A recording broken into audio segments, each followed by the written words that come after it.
Alan, eu vou ser muito sincero contigo.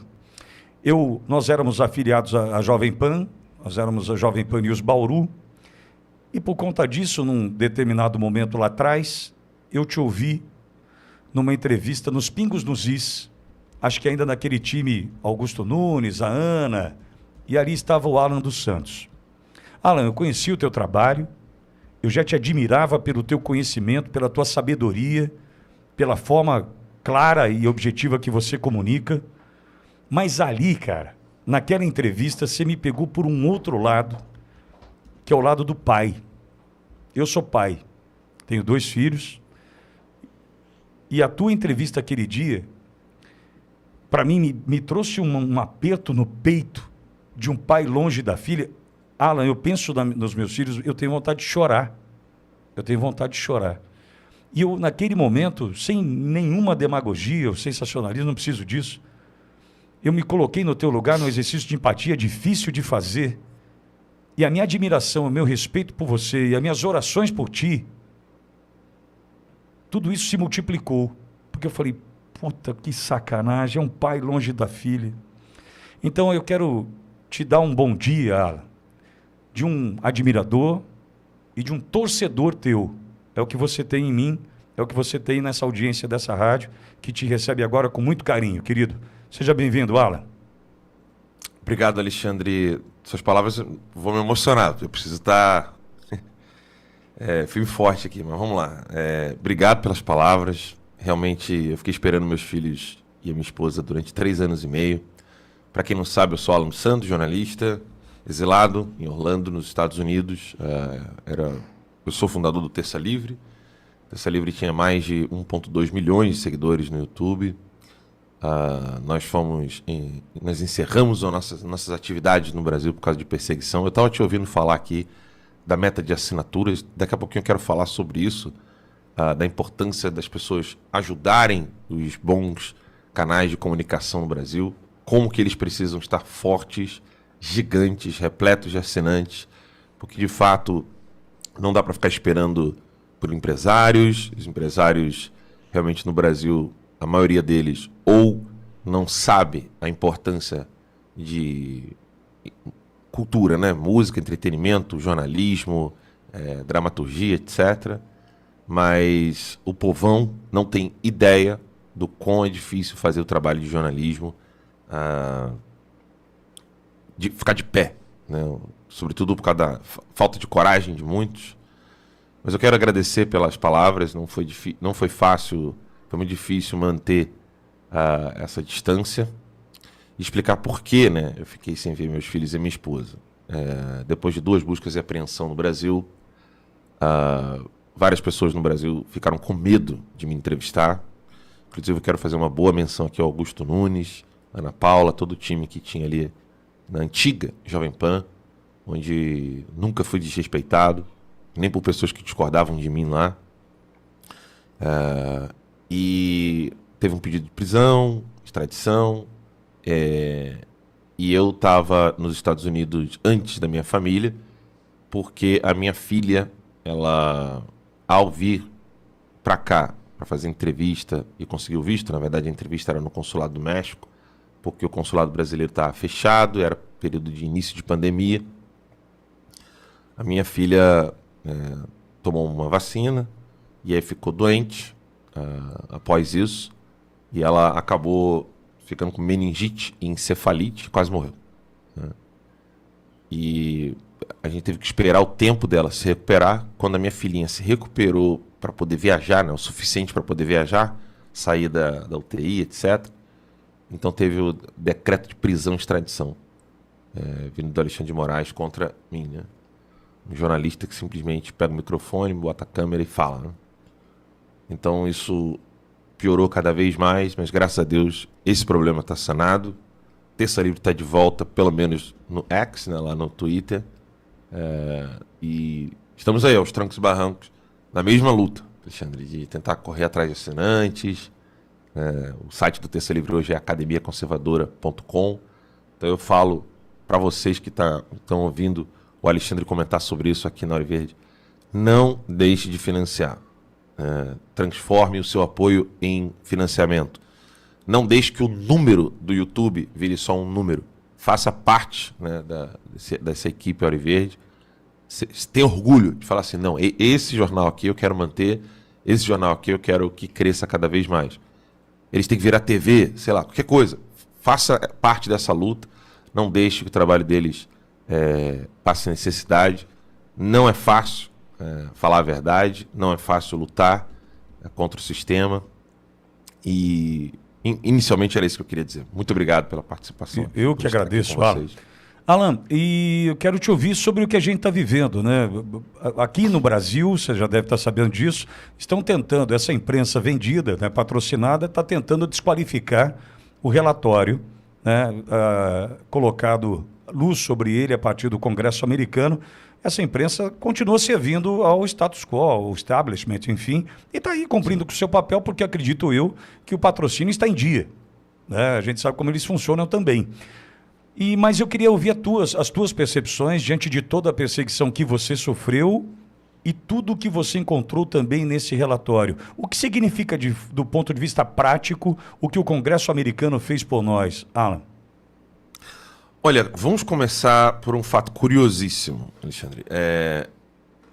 Os jornais, eles noticiam se eu corto a barba ou deixo a barba crescer, eles noticiam. Né, o Lauro Jardim, lá do Globo, noticia se eu crio uma conta nova ou não. Noticiaram quando o Terça Livre ganhou 2 seguidores, o selo amarelo no Twitter, que é o selo de empresa, que custa $2.000 por ano por uma assinatura normal e $10.000 um outro tipo de assinatura que tem lá no Twitter. Nós ganhamos a de $2.000 dos próprios seguidores, por isso que eu estou falando aqui da importância de te ajudarem, Alexandre. Os assinantes, os apoiadores, a galera vem, entendeu? Só que às vezes tem que lembrar o pessoal, né? Gente, vamos pausar o jornalismo aqui rapidinho, eu quero lembrar vocês que a gente precisa ajudar. Se fizer isso, o pessoal vai acabar lembrando. Mas enfim, noticiaram quando o Terça Livre colocou lá, ganhou, né, o selo amarelo no Twitter, noticiaram tudo isso.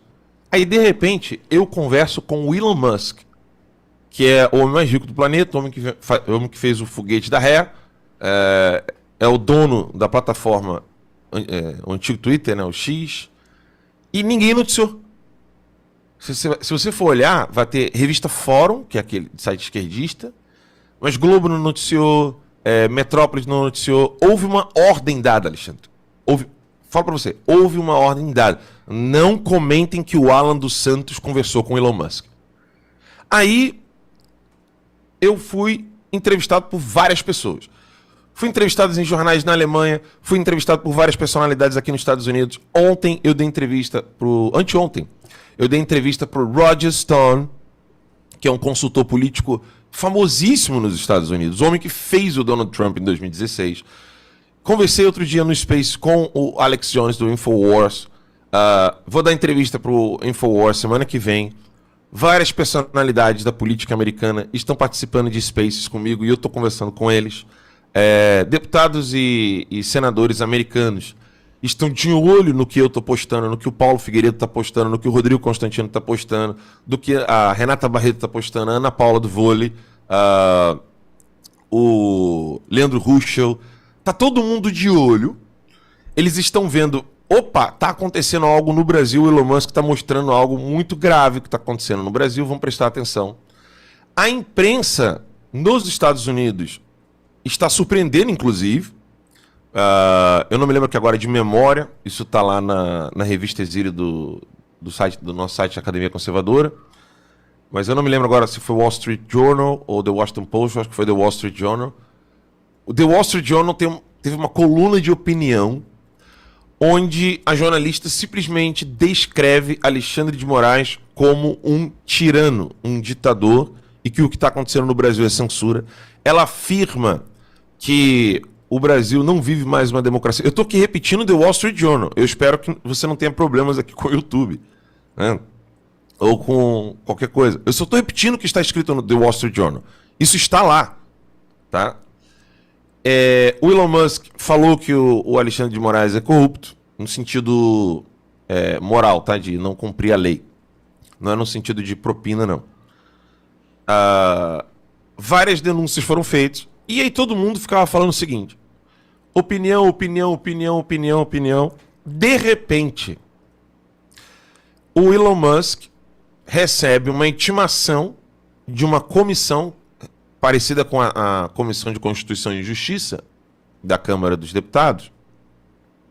O Elon Musk recebe uma intimação para entregar todas as ordens do Alexandre de Moraes, todas as ordens do Alexandre de Moraes, relacionadas, que eles consideraram ali algo absolutamente ultrajante e contra a lei brasileira. Todo mundo ficou ali achando piada, dizendo que não teve uma como eu posso dizer, não teve uma cobertura na imprensa brasileira sobre o pedido que o X... Eu vou ficar falando no Twitter, tá, para facilitar o pessoal. Não houve uma cobertura sobre o pedido que o Twitter recebeu do Congresso, ou seja, da intimação de entregar os documentos. Entregou os documentos. Quando a própria comissão nos Estados Unidos soltou a público as mais de 500 páginas, eu vou repetir, mais de 500 páginas com decisões do Alexandre de Moraes, inclusive algumas de arrancar os cabelos, como, por exemplo, suspender temporariamente direito constitucional, como foi o caso do Monark. Os americanos começaram a olhar aquilo e falaram assim: tem algo grave aqui. O início do documento fala de interferência nas eleições. O documento e a comissão é para investigar se a administração Biden está ciente disso. Se ela está ciente, por que ela não falou nada? Ou se ela é cúmplice, e se for cúmplice, a situação piora. Então, como se fosse o Ministério da Justiça, né, americano, que é o DOJ, o Departamento de Justiça dos Estados Unidos da América, tem até o dia 30, ou seja, a partir de amanhã mais 10 dias, 11 dias a partir de hoje, só que o documento já tem alguns dias. Então eles têm 11 dias para responder a essa comissão acerca de e-mails, correspondências, mensagens oficiais, não oficiais, ou seja, pessoais, entre o governo dos Estados Unidos da América e a Embaixada dos Estados Unidos no Brasil e os consulados, sobre qualquer coisa relacionada à censura, remoção de conteúdo, ordens do TSE ou do STF, etc. Olha o tamanho da gravidade disso. E a Globo está absolutamente calada. Alexandre, a Globo está absolutamente calada. Quando uma mosca nos Estados Unidos ou na Europa falava do Bolsonaro, uma mosca era notícia no Jornal Nacional. Era notícia em todos os jornais. Eu repito, quando uma mosca falava alguma coisa. Agora nós temos uma comissão no Congresso americano exigindo documentos do Twitter. O Twitter manda os documentos. Os documentos são todos relacionados às decisões absolutamente insanas, inconstitucionais, ilegais do Alexandre de Moraes. E ninguém noticia nada. Ninguém noticia nada. Isso prova como que a imprensa brasileira ela está completamente nas mãos dos censores. Eu não sei, Alexandre, o quanto que a audiência entende como que funciona o financiamento do jornalismo brasileiro, que é algo que não existe nos Estados Unidos da América. Que é eles receberem a maior fatia do seu dinheiro do poder público. Então, rádios, TVs, vamos falar dos casos das rádios. As rádios vivem, no Brasil inteiro, vivem do dinheiro do prefeito e do governador. Baba-ovo do prefeito local, baba-ovo do governador, ganha dinheiro por meio das secretarias, por meio de patrocínio e financiamento. É verdade. As maiores, a nível nacional, elas recebem dinheiro do governo federal no mesmo modus operandi, babando o ovo. E aí recebe uma grande quantia de dinheiro da SECOM, etc. E assim eles vivem como se eles fossem completamente independentes. Então esse dinheiro jorra de que maneira? Ah, Alan, mas o tal rádio está criticando. Está criticando para poder negociar financiamento.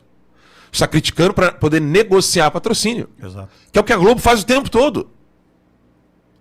Inclusive, se não é um crime previsto no Código Penal, é no mínimo tão imoral, porque isso mexe na economia do país. Uma matéria do Jornal Nacional mexe com a Bolsa de Valores, Alexandre. Eles sabem muito bem como extorquir isso. Quem fala isso não sou eu. Quem fala em matéria de extorsão, de patrocínio, de dinheiro que foi jorrado, é o próprio PT. O estrategista, o propagandista do PT é quem reconhece isso. Inclusive, isso é um dos intervalos do meu programa. Boletim da noite, às 8 horas, lá no Twitter. Então, eles reconhecem que isso é usado como moeda de troca. Não conseguiram fazer isso na administração Bolsonaro. Bolsonaro ia onde queria, dava entrevista para quem queria, era livre, não ficava interferindo nas relações técnicas de publicidade. Ou seja, a Globo continuava recebendo a sua publicidade, só que de maneira técnica, graças ao Fábio Weingarten, né? Diga-se de passagem. As outras TVs continuavam recebendo e o Bolsonaro era o tempo todo extorquido por essa gente. A gente fala blackmail aqui nos Estados Unidos. É um tipo de ameaça. Se você não pagar a publicidade que nós gostamos de receber, ou então aumentar o ticket aqui agora, nós vamos falar mal de você e da sua equipe, dos seus amiguinhos, dos seus colegas, e ainda vamos fazer conluio com os políticos e deputados. E eles dizem que nós é que somos o gabinete do ódio. São eles que fazem isso o tempo todo, 24 horas. Fizeram isso desde a época do Collor, diga-se de passagem. Fizeram isso com o FHC, fizeram isso com o Lula. E essa relação incestuosa entre imprensa brasileira e políticos, é óbvio que não tem nada de ideológico.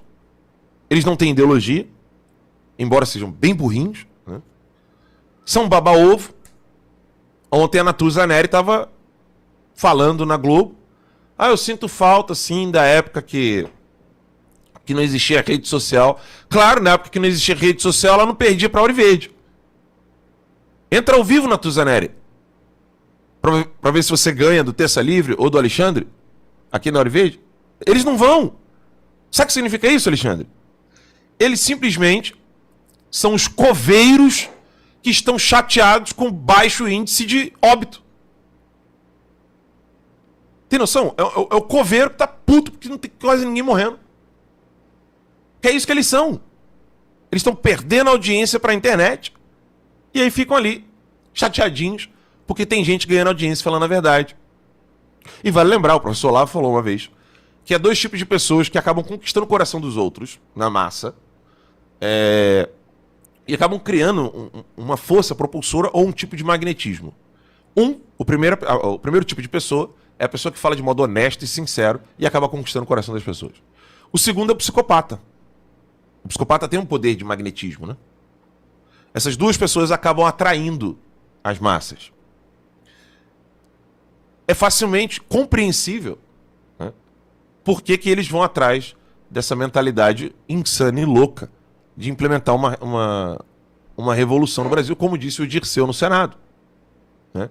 Nós precisamos de uma revolução social no Brasil. Leia-se, nós precisamos de uma revolução socialista no Brasil. Quem disse isso foi o próprio Dirceu. Que ele disse também em entrevista à Globo, de que eles têm plano de 12, 20 anos para poder dominar o país, né? De que nós conquistamos o poder, que é diferente de ganhar eleições. Isso tudo eles é que tem o tal do gabinete do ódio. E esse documento do Twitter, né, desculpa me prolongar tanto, esse documento do Twitter prova que, na verdade, eles é que são o gabinete do ódio. Porque tudo começou com o tal do Twitter Files, aqui nos Estados Unidos, há uns 2 anos atrás, 1 ano atrás. Comprovando que a administração Biden estava trabalhando com os funcionários do Twitter para poder derrubar pessoas no Twitter, diminuir o engajamento, acabar com o alcance dessas pessoas. Tá? 1 ano depois, todo mundo falando, pelo amor de Deus, Elon Musk, solta também no Brasil sai a primeira parte e a segunda parte do Twitter Files. Na primeira parte, você tinha ali uma tentativa de me calar. O meu nome é citado, o nome de várias outras pessoas é citado, mas no segundo o meu nome aparece muito mais. Por quê? Um pirralho, um moleque, chamado Felipe Neto, pede ao Twitter do Brasil para entrar em contato com o cara que derrubou a conta do Donald Trump nos Estados Unidos, responsável pela derrubada de conta do Donald Trump nos Estados Unidos, e fala, nós precisamos derrubar a conta do Alan dos Santos. Ah, não, mas não tem nada. Não tem como... a gente não encontrou nada na conta do Alan dos Santos, porque isso aqui que você mostrou é uma pergunta, é um questionamento, falando de um caso de uma pessoa que era esportista e teria morrido, e eu levantei alguns questionamentos, dizendo que algumas pessoas estavam falando com relação à vacina, etc. Foram questionamentos, e eu citei uma informação sobre o treinador, etc. Era trabalho jornalístico. Jornalismo, né, para você que está em casa, jornalismo é quem fez o quê, quando, onde, como, por quê. Isso é jornalismo. Ou seja, o jornalismo, quando ele não tem uma sinceridade de opinião e de como você, e qual é a sua perspectiva com relação aos fatos, jornalismo é fofoca. Ponto final. Então, jornalismo é fofoca profissionalizada quando não se tem sinceridade de coração e honestidade. Para gritar, quem fez o quê, quando, onde, como, por quê, mas aqui dali é um absurdo. Isso aqui não pode acontecer. Então, quando o jornalista ele não é honesto, ele é só fofoqueiro, mais nada. Agora, se ele é honesto, aí ele faz o quê, fez o quê, quando, onde, como, por quê, e avisa para a audiência. Eu acho isso aqui absurdo. Isso aqui vai destruir nosso país. E eles entenderam que o que eu escrevi ali eu estava fazendo jornalismo. Só que eles querem calar também a opinião. E aí você imagina, isso não foi adiante porque o Elon Musk comprou o Twitter. Você imagina o que aconteceria se alguém comprasse a Globo, Alexandre, hoje, e você tivesse acesso ao histórico de e-mails de diretores de jornalismo, redação, etc, etc, e de repente a pessoa vira e fala assim, vou colocar isso a público. Eu sei que o entrevistado aqui hoje sou eu, mas eu queria te ouvir, Alexandre. O que aconteceria se alguém soltasse informações de dentro da Globo, como, por exemplo, estou supondo aqui, né? Conseguimos tirar o Bolsonaro. Graças a Deus conseguimos acabar com o Bolsonaro e seus apoiadores. Em algum momento eles nem conseguiram conter a alegria, já vista aquela manifestação na redação da Globo depois do resultado, né? Exato. Então você imagina o que aconteceria, mas o que aconteceria com a opinião pública? Porque o pessoal acha que o William Bonner, quando ele senta lá, de terno e gravata, no Jornal Nacional, fica lendo teleprompter, falando assim, com aquela voz dele impostada, não sendo uma pessoa honesta e sincera, blá, blá, blá, não sendo verdadeiro de coração. Imagine se as pessoas começam a descobrir que o cara tá mandando mensagem, falando coisas absolutamente abjetas sobre o que a pessoa lá na casa dela acredita ser bom e verdadeiro.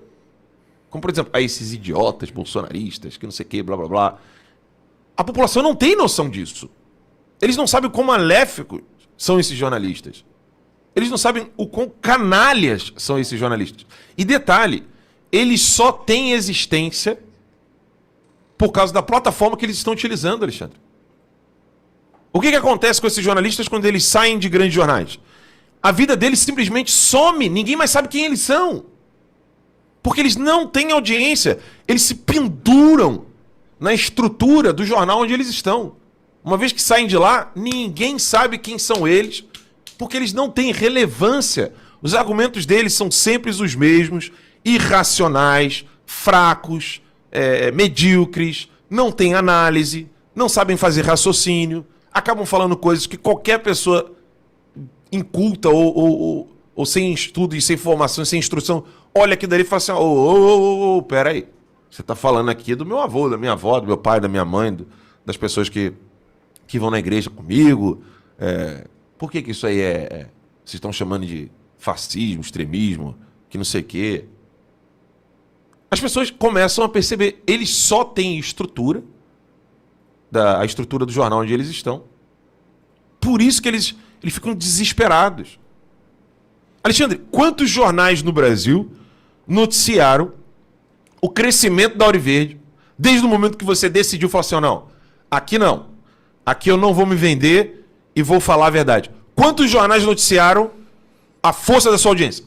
Alan, só para você ter uma ideia, agora a gente está chegando, perdão, a 30 mil simultâneos agora, nesse instante. Somado a audiência, acho que do segundo, terceiro e quarto lugar no Brasil, não dá a nossa audiência. A gente está em Bauru. Alan, sabe o que é Bauru? Bauru está a 340 quilômetros a oeste de São Paulo, centro do estado de São Paulo, uma cidade de 400 mil habitantes, um canal que está chegando a 1.720.000 inscritos. E ninguém, pelo contrário, deixa esse capial lá, porque se ele, sem a gente mostrar, ele está estorvando a gente, você imagina se a gente der publicidade. Então, eles fazem isso de propósito. Eles não noticiam seu sucesso porque eles têm medo. É como eu falei, eles noticiam... Alexandre, desculpa o termo, mas se eu soltar um peido, eles noticiam. Eu falei com o Elon Musk, eles não noticiaram. Você tem noção disso? Eles são canalhas. Eles sabem muito bem o que estão fazendo. Eles são uma máquina de agência de propaganda e agitação e propaganda, no termo soviético. O jornal brasileiro, em geral, hoje, é um Pravda. Pravda, para quem não sabe, é uma palavra russa, uma palavra russa que se traduz como a verdade.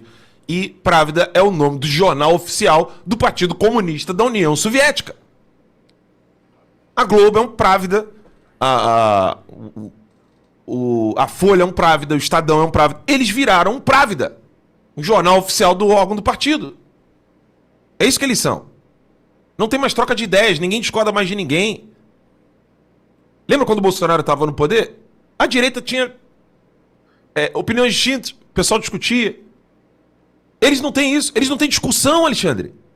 Eles estão desesperados com o Twitter Files, porque o Twitter Files está mostrando a verdadeira minuta do golpe. Essa é a verdade. O Twitter Files Brasil está mostrando o verdadeiro gabinete do ódio. Tudo o que eles nos acusaram de ser e fazer, eles é que são e eles é que estão fazendo. Isso está comprovado com documento.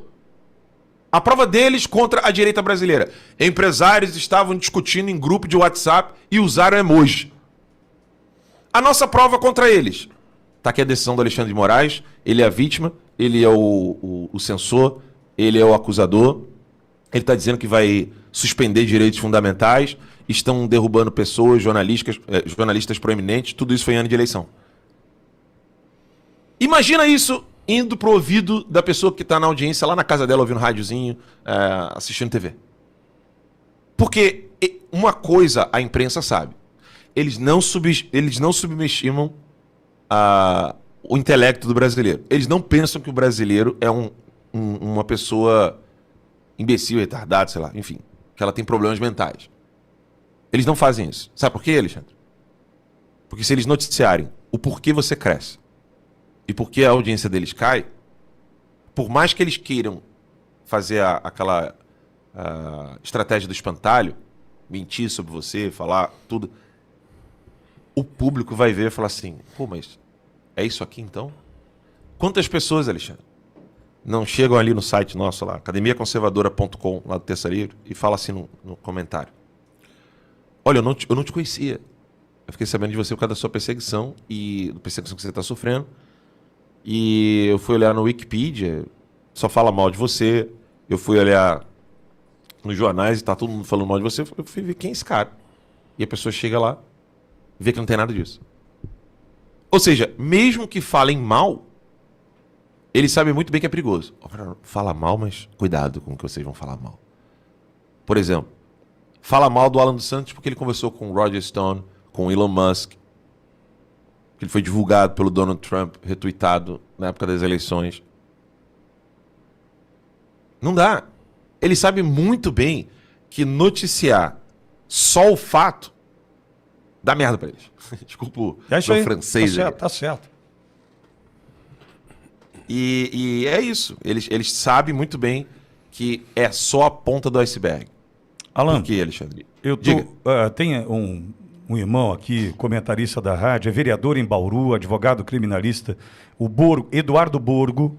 O Borgo tem uma questão para você. Pois não, Borgo? Alan, grande prazer falar contigo, guerreiro. Acompanho seu trabalho pelo X, né? Desde o Terça Livre, quando estava no Brasil, enfim. Parabéns pelo trabalho. E saudade do professor Olavo, né? Acuse-os do que você faz, chame-os do que você é o que a esquerda faz. Alan, tem uma pergunta, muitas pessoas nos perguntam, mas e agora? Twitter Files, quais os próximos passos, qual a chance que a gente tem? O Brasil, em 2002, ele recepcionou o Estatuto de Roma, previsto no Tribunal Penal Internacional, aonde define os crimes contra a humanidade, dentre eles ali a perseguição em grupos políticos. O presidente do Supremo, Barroso, diz: nós acabamos com o bolsonarismo, que tipificaria ali no artigo 7º, a letra H do decreto que recepcionou o Estatuto de Roma, como crime contra a humanidade. Você acha que seria uma oportunidade, nesse momento, os parlamentares brasileiros se unirem aos parlamentares americanos e fazerem uma denúncia no Tribunal Penal Internacional por esses crimes contra a humanidade? Ou você tem uma outra ideia? O que a gente poderia fazer para avançar nessa contraofensiva dessa ditadura? Em primeiro lugar, quero só enfatizar o que está acontecendo, né? Com esses documentos, a comissão, que é similar à Comissão de Constituição e Justiça do Brasil, ela tem o poder de obrigar o governo, no caso, vou falar os termos bem em português mesmo, o poder executivo, que é o Biden, né? Eles, como parte do legislativo, uma comissão do legislativo, eles têm como obrigar a administração a tomar medidas. Então eles dão datas. Olha, nós queremos saber o que vocês estão cientes em relação a isso aqui, e agora queremos saber quais são as propostas que vocês vão fazer em relação a isso. Porque se eles não fizerem, era igual na época do Bolsonaro, lembra? Qualquer coisinha pode virar impeachment. Ou piorar ainda mais a situação do Biden em ano eleitoral. Então eles estão investigando uma coisa que é muito séria. Tipo, não é só uma questão de censura nas redes sociais. Eduardo, o que eles estão procurando saber agora é o seguinte. Eu vou tentar explicar de uma maneira bem simples, eu espero que a audiência consiga entender, porque é complexo. Uma empresa americana não pode operar em outros países violando a lei desses outros países. Não importa quem mande. Até aqui tá bem tranquilo, né? Sim. Ou seja, se a Auriverde é americana e tem uma filial no Brasil, a filial da Auriverde no Brasil não pode agir contra as leis do Brasil, mesmo que o imperador Alan dos Santos falasse ali, não, você tem que cumprir e pronto, acabou. É isso que diz a lei americana. Só que isso não é um problema de código civil. Isso é um problema de código penal. Eduardo, sou advogado. Isso é um problema penal. Agora você imagina. Eles estão investigando o Twitter e dependendo do que for obtido, né, e vai ter a audiência no dia 8 de maio com o Elon Musk, dependendo do que for discutido ali, eles vão ter que ver se mais alguma empresa de mídia social cometeu crime. Se o Meta, Facebook e Instagram e Threads, né, se eles cometeram algum tipo de crime, tal como está ali comprovado que o Twitter não cometeu, ou se o Google, YouTube, cometeram o mesmo crime. Que tipo de crime eles estão tentando observar? O que ocorre é o seguinte, a minha conta x.com/tercalivre, ela não pode ser vista no Brasil. É a ordem do Alexandre de Moraes. Beleza, vai lá. Ordem do Alexandre de Moraes. Derrubar a conta, uma decisão judicial. Nos Estados Unidos, essa conta estava proibida. Qual é a jurisdição do Alexandre de Moraes nos Estados Unidos? Zero. Tá? No início, eles estavam fazendo exatamente como o Alexandre de Moraes pedia. Mundo todo. Não. Quero no mundo todo. Não, mas no mundo todo não dá, porque assim, a jurisdição para aqui no Brasil. Não, então, daily fine, né? Ou seja, multa diária. Eu não sei quantos mil aqui.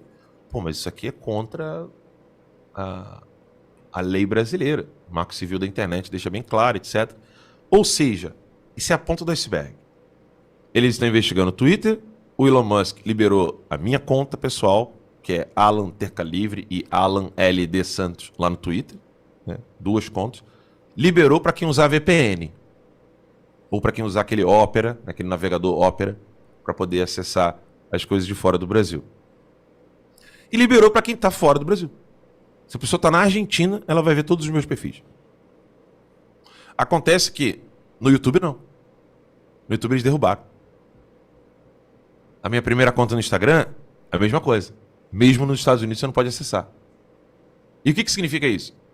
Que eles vão investigar se o Google, com o YouTube, e o Facebook, que é o Meta, né? Facebook, Instagram e o Thread, se eles cometeram crimes, Código Penal. Eu não estou falando de contravenção, né, do Código Civil, não. Estou falando de Código Penal. E o documento inicia falando que houve uma interferência nas eleições.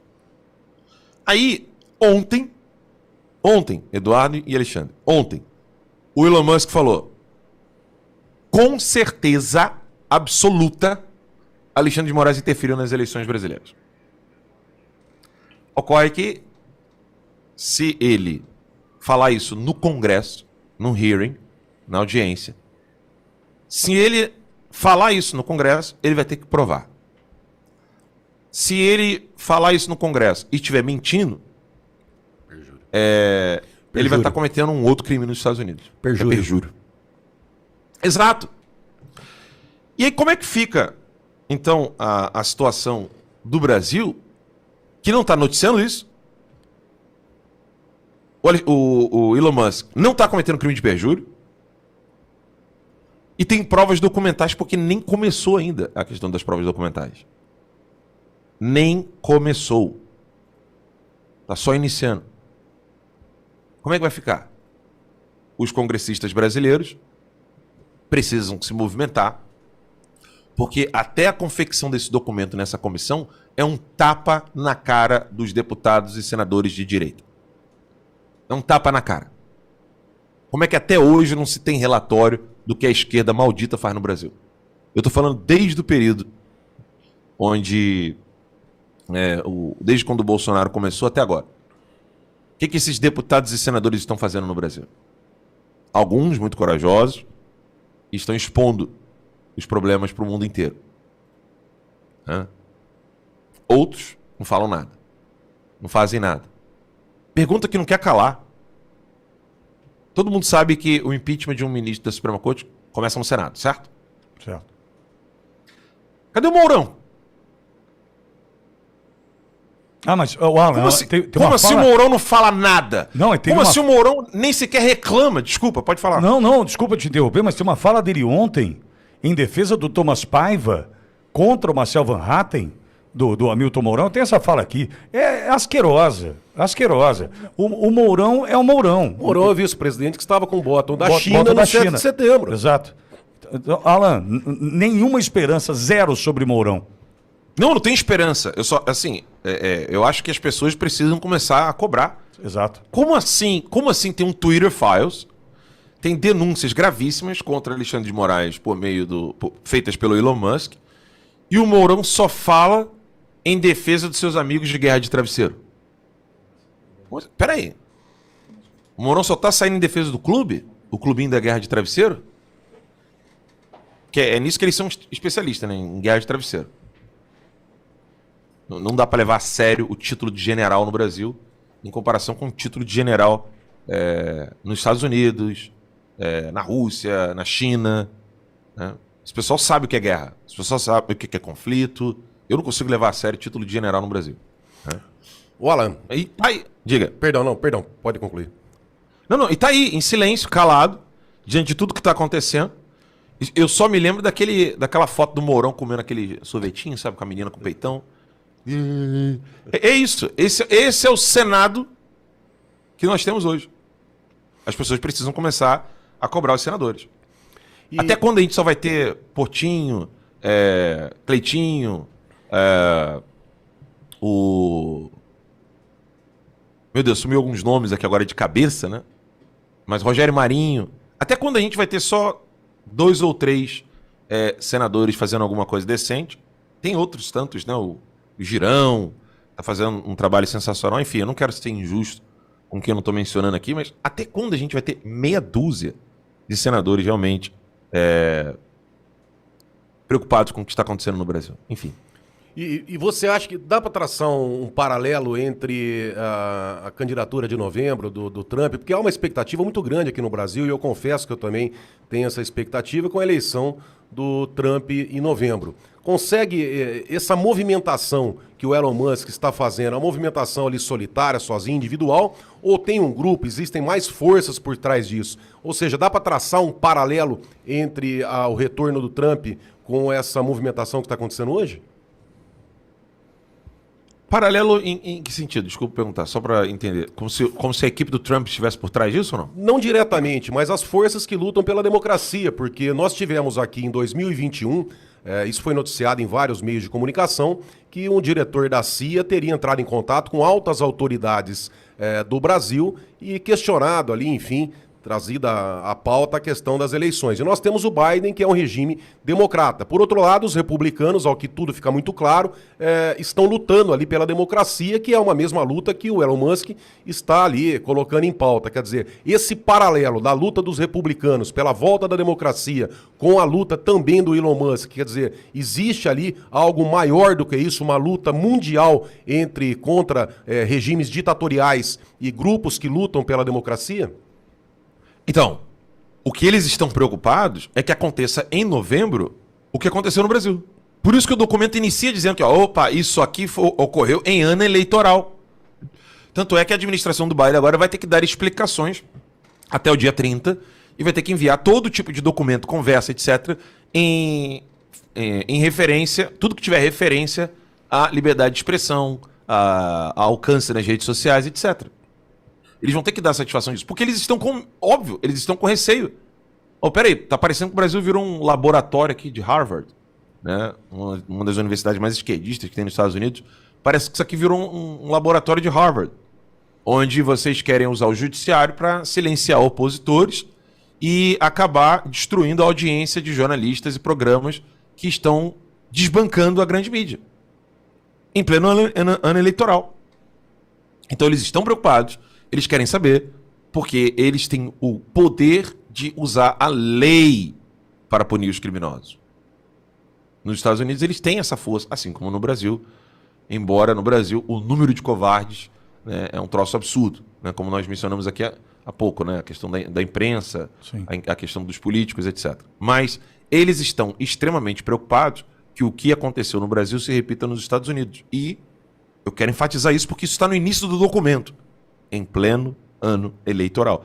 Eles estão com um imenso receio de que isso seja utilizado nos Estados Unidos, assim como foi utilizado no Brasil. Alan, como é que está a tua filha? Ela se recuperou daquilo? Como é que você está hoje? A tua vida aí se estruturou? Enfim, eu queria te ouvir para terminar a nossa conversa, conversar com o homem, o pai, enfim... Quero saber, se você puder, claro, contar o que você quiser nos contar. Obrigado, Alexandre. Obrigado, Eduardo. A minha filhinha, ela está se recuperando, né? Ela teve uma infecção no cérebro. Graças a Deus a gente conseguiu vencer a infecção. Ficou a inflamação. Enquanto a inflamação estiver lá, ela ainda não... Ela se alimenta de sonda, né? Na barriguinha. Está fazendo fisioterapia. Tem acompanhamento fonoaudiólogo. Com bons médicos e profissionais, né? De e agora até perdi como é que se fala em português. Fonoaudiólogos. Eu tô dando muita entrevista em inglês e às vezes algumas coisas acabam escapando. Tranquilo. Enfim, tá tendo esse trabalho com a filha, com a TT. E assim que minha família chegou, Alexandre, esses fact-checkers, né, checadores de fato, fizeram uma matéria, Alan dos Santos dribla STF. Perguntar para o Eduardo, que é advogado, o que significa driblar no Código Penal ou no Código Civil? Né? É fogo, né, cara? Mas, Alan, sabe por que eu fiz essa pergunta? Porque por trás do corajoso, do guerreiro, do jornalista. Tem um pai, cara. Tem alguém que mudou a vida dele em função de uma perseguição. Isso que eu queria perguntar, Alan, o que te dá forças pra continuar lutando, cara? Depois de tanta paulada, tanta porrada que você tomou. Olha, em primeiro lugar, eu quero deixar um legado para meus filhos, né? E eu não estou sozinho. Tem outras pessoas que também estão lutando. E a gente teve um presidente que foi esfaqueado em plena candidatura por amor ao país. Ele é cidadão italiano, ele poderia sair a qualquer momento do Brasil, não sai, está lutando. Ele tem ciência de que ele vai lutar até as últimas consequências. Mas deixar esse legado para os filhos é ter os olhos diante de Deus, né? Como eu falei rapidamente aqui, né? Assim que minha família chegou, um fact-checker escreveu uma matéria dizendo Alan dos Santos dribla STF e eu perdi todos os meus assinantes. Estou reconstruindo tudo, né? Recuperando tudo isso lá no site academiaconservadora.com. Que quem está fora do Brasil é só escrever tercalivre.com ou tercalivre.com.br. Mas para quem está no Brasil vai ter que escrever academiaconservadora.com. Então a gente está recuperando os assinantes, reconstruindo tudo, porque realmente não está sendo fácil. E a inspiração é quando... Sabe quando você recebe aquela mensagem? O Alexandre deve ter recebido várias dessas. Falou assim, olha, eu aprendi um pouco mais de política por causa de você. Sim. Agora eu tô sendo chato com meu filho, ou eu tô sendo chato com a minha mãe, eu tô sendo chato com meus primos. Agora eu que fico arrumando confusão no grupo da família. Eu vim de Morro Agudo, Nova Iguaçu. Tá? Eu cuidei de moradores de rua durante 6 anos. Eu sei muito bem que você falou aí da cidade do interior, Bauru, etc. E eu estive em Barretos, Campinas, Araraquara. Eu corri esse Brasilzão todo dando palestra pelo Terça Livre. Ver o nosso povo sofrido, Alexandre, por falta de informação, é o que, depois de Deus e minha família, é o que mais me inspira. Porque eu quero que as pessoas tenham a mesma experiência que eu tive. De você sair ali do ensino público, sem formação, direito, sem estudo, e de repente encontrar um Olavo de Carvalho da vida e adquirir conhecimento e mudar completamente o rumo da sua vida. Eu só quero que o povo brasileiro tenha acesso a boa informação e a boa formação, né? Estudo. E quanto mais eu encontrar pessoas que desejam isso, mais eu me sinto animado e com vontade de continuar. Alan, eu quero colocar Ouro Verde, embora a gente seja um grão de areia, para que você use da nossa comunicação aqui para divulgar o academiaconservadora.com. Se você quiser montar um vídeo, um material, você chamando, do jeito que você quiser, monta o material, manda para mim, eu veiculo diariamente, porque é uma maneira de a gente reconhecer a vergonha, né? O que esse Brasil está fazendo com pessoas como você. Então, a gente fez uma campanha agora para ajudar uma patriota condenada a 17 anos de prisão pelo 4922, pega dentro do plenário do Senado, de onde só sumiu um parafuso de um microfone. A mulher está sem dinheiro para pagar as contas de luz, de água, um filho de 19 anos sustentando a casa, mas o dinheiro acabou.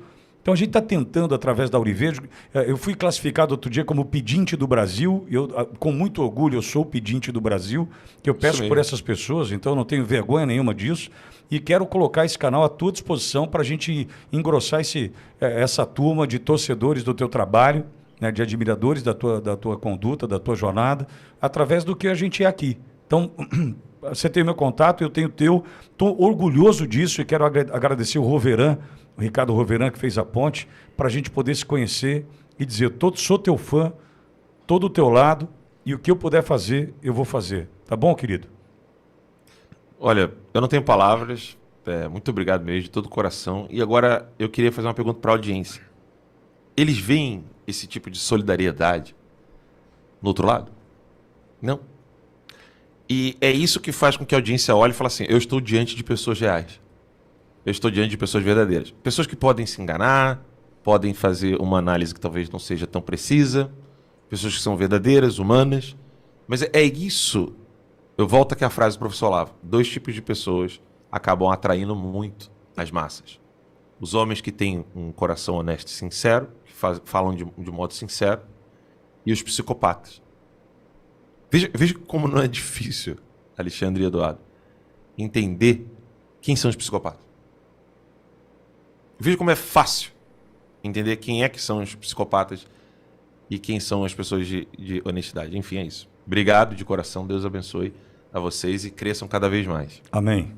Muito obrigado, Alan, pela tua confiança estar aqui conosco. Bom final de semana, dá um beijão na tua menina. Obrigadão, obrigado. Valeu, guerreiro. Obrigado, gente. Que aula, hein? Bom, vamos lá.